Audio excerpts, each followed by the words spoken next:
Let's talk about how to do fast and free title research. So to start, very important caveat for this topic, and that is that this is sensitive information. So sensitive, in fact, that YouTube has deemed it inappropriate for their platform. Now, we crossed this line before by accident, uploading a video, unlisted video, mind you, to the Mortgage Note Mastermind group for the 90-day note investor training course. YouTube flagged the video pretty quickly and removed it for harassment and cyberbullying policy. And of course, I'm not a cyberbully, but in the wrong hands, this information can be used for nefarious purposes. So we're gonna take it at a very high level for this video. We're not gonna be showing the actual addresses and names on my spreadsheet. I've redacted them with webdings, but this will get you started so you can understand how to do fast and free title research, with the first step being how to set up your document. So if we hop over to our spreadsheet here, we can see that we've got our baseline information here, the provided information, the asset ID to identify the loan, the bank loan number, the priority first or second lien, the property type, which we use just all vacant land, just in case any of the addresses slip through the cracks. People do not live at these properties. We've got city, state, and zip, borrower first, middle, and last. And then we've added some fields, and this is really how you're going to document your information here.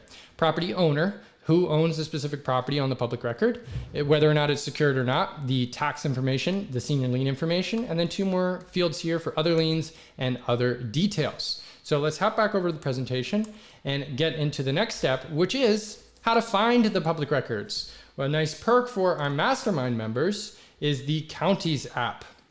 The Counties app is a database of all the counties in the country. And if you simply copy a zip code and pop it into the search bar in the Mastermind and Podio, you can pull up the specific county, instantly see that this property is in Marion County, Indiana.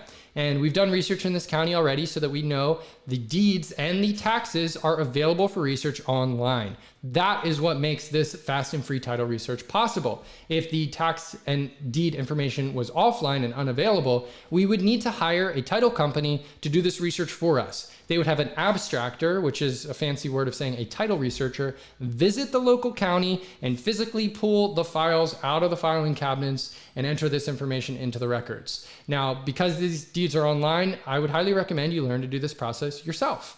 And we've already added links for property taxes, for the direct search of the actual public records, and the assessor's property card for summary information about specific properties. So that makes it very easy in this specific county.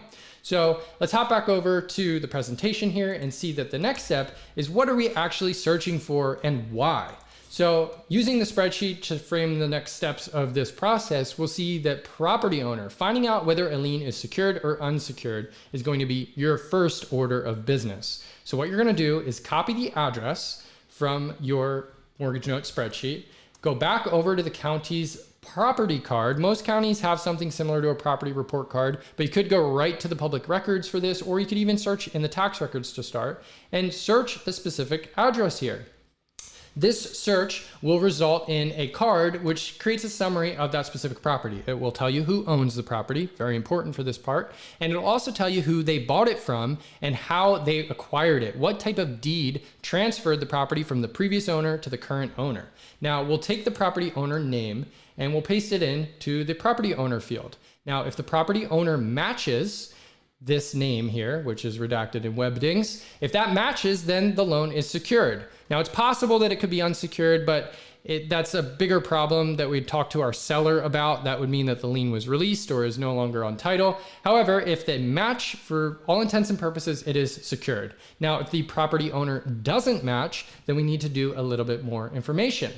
So that additional research that we're going to do, we'll start on this page on the property report card to see who they bought the property from and what type of transfer. And to get a little bit more information here, we would use the county recorder's page. So let's just put in a random John Smith here so we get an idea of what information is even available. And what you'll see is that there are deeds on this page. If it ever wants to load here, you'll see that the deeds can tell us what type of transfer took place that acquired the property in the current owner's hands. And if that deed was a warranty deed, we'll see here's the deed, and we could click in and we could get an image. Now in this specific county, you need to buy the images of the public records. That's totally worthwhile. The expense is going to be nominal, but in many counties, this information will just pop right up. You'll be able to click an image and maybe it'll have a watermark across the front, but you'll be able to see the image of the assignment or the mortgage or the deed right there by clicking it. However, in this county, we'd have to download it, so you're going to have to use your imagination here. But essentially, what this means is that by looking at the type of transfer, what type of deed the current owner acquired the property through, we can determine whether or not the lien that we're analyzing is still secured to the property. Now, let me explain this a different way. Let's say that you are a homeowner who wants to transfer the property to your kid. So you use a quitclaim deed to transfer the property to your son or daughter, and now they own the home, but all the existing liens and judgments and things that you owed on the home are still attached to that property, and they are now subject to those same mortgages that are secured to the home. Now, the way you'll determine whether it is unsecured, if that transfer type was a warranty deed. A warranty deed is essentially a title company getting involved to say that the transfer has taken place and it is free and clear of all of the liens, or at the very least, the title insurance policy will show you what liens are still attached to the property, so that information is fully analyzed and determined up front. So that's the first thing. We got into the weeds just a little bit there, but I think it's important because it allows us to understand whether a property is secured or unsecured. Next step is the tax information. And we can go back over to the county page and see that they have a pay your property taxes page on indy.gov. We can search for any address here and an owner name optional and get some information about the specific property's tax situation.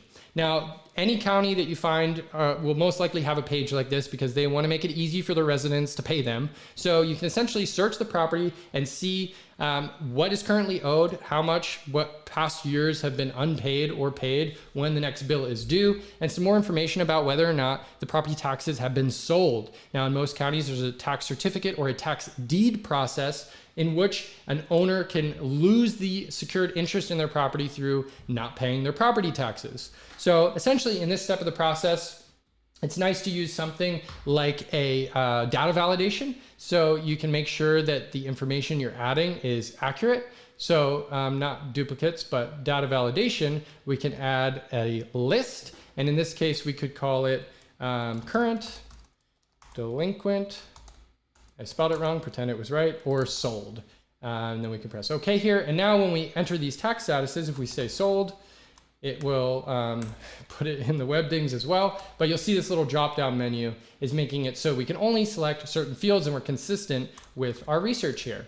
We'll also include the balance so that we can calculate the equity and any details. For example, if the taxes have been sold, is there a redemption deadline? Is the tax deed going to be sold and then unredeemable by the borrower in the future? Well, make sure you add that here because that would create an unsecured situation for the subject asset that you're analyzing. And then we've got the senior lien information as well, which we can find on the deeds page and looking at the mortgages and the dates and the lenders of those specific loans. Entering that information in the spreadsheet as well under senior lien lender, senior lien origination amount, and senior lien origination date. And then other liens and other details can also be determined on this page by looking at things like lien, or we can see sewer lien. So essentially in this case, because we're looking at this John Smith, who has tons and tons of public records for many, many different John Smiths, it's a little bit more confusing than you have it if your borrower name was an individual without any duplicate information. But you can also use this to just search, in most counties, a specific parcel number or a specific address. So you can just see the documents related to that specific address.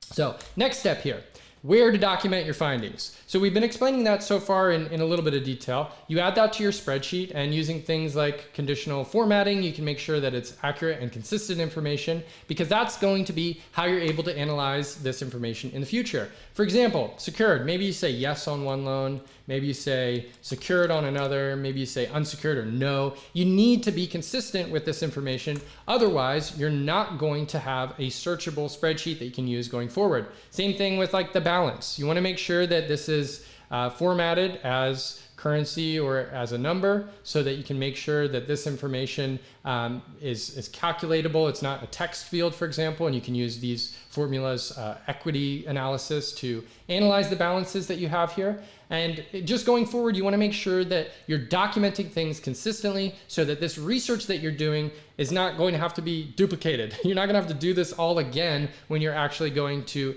analyze all this information that you've gathered. And on that point, I want to mention the fact that this is a very good process for training a virtual assistant. Now, a lot of things with the virtual assistant, I think, are a little bit more sensitive, like social security numbers and credit reports. That's really difficult to delegate to someone outside of the country because of the sensitive nature of that data. However, all the information we're talking about today is public records. This is things that they can search for on any web browser that, maybe they need a VPN if their specific country is redacting the internet access on their end. But anybody can find this information by going to specific counties. So a great opportunity to train up a virtual assistant to do this data entry and research work for you.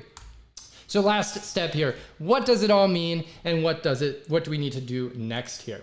So the information that you're analyzing here is important for a couple of reasons. First off, it's important for the actual balances, the actual equity figures. Now, what you'll see is we don't have the unpaid principal balances, we don't have the fair market values, so equity analysis is not the scope of this particular video, but the research that you do here is certainly important for your equity discussion in the future. So the tax balance, for example, needs to be accounted for in your equity calculation so that you're properly valuing the fact that there is a balance that's owed that's going to have to be paid potentially.